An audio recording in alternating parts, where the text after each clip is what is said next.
The use of a forklift and the lifting fixture makes the installation process easier and safer. Refer to the installation manual for fabrication details of the lifting fixture used in this video.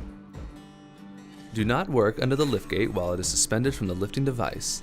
The liftgate can weigh up to 1,100 pounds, and failure of the lifting device could cause serious crushing injuries and even death.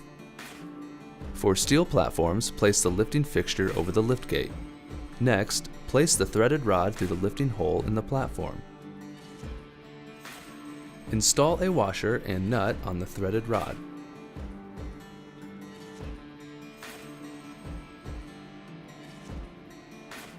Raise the liftgate, making sure the platform is almost parallel with the ground.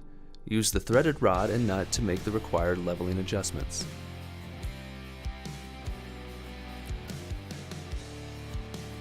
For aluminum platforms, place the lifting fixture over the liftgate.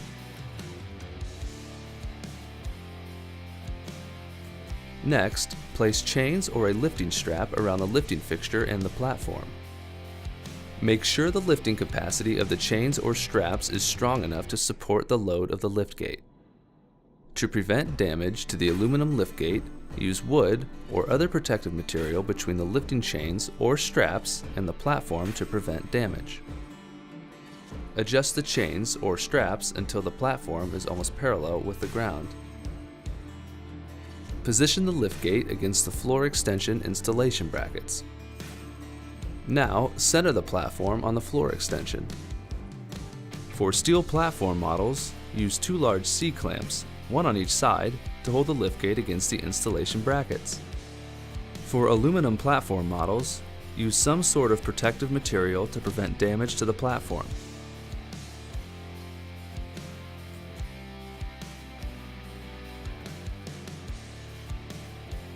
Place a lifting device, such as a floor jack, under the wheel arm and begin raising the adapter frame tube.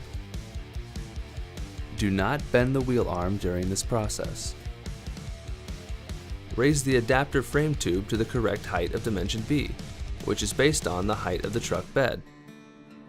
In this case, the adapter frame tube is installed against the frame. If the adapter frame tube does not easily raise, it may be necessary to actuate the control valve to release hydraulic pressure in the cylinder if the adapter frame tube will not raise completely.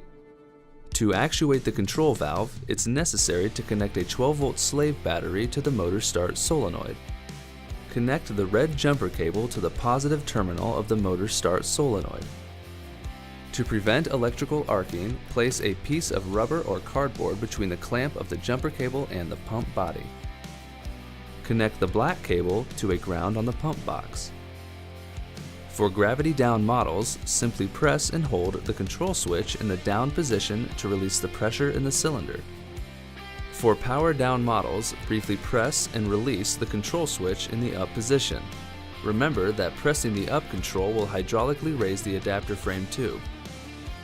Once the adapter frame tube is at the proper height, the top of the tube should be slightly angled toward the back of the truck.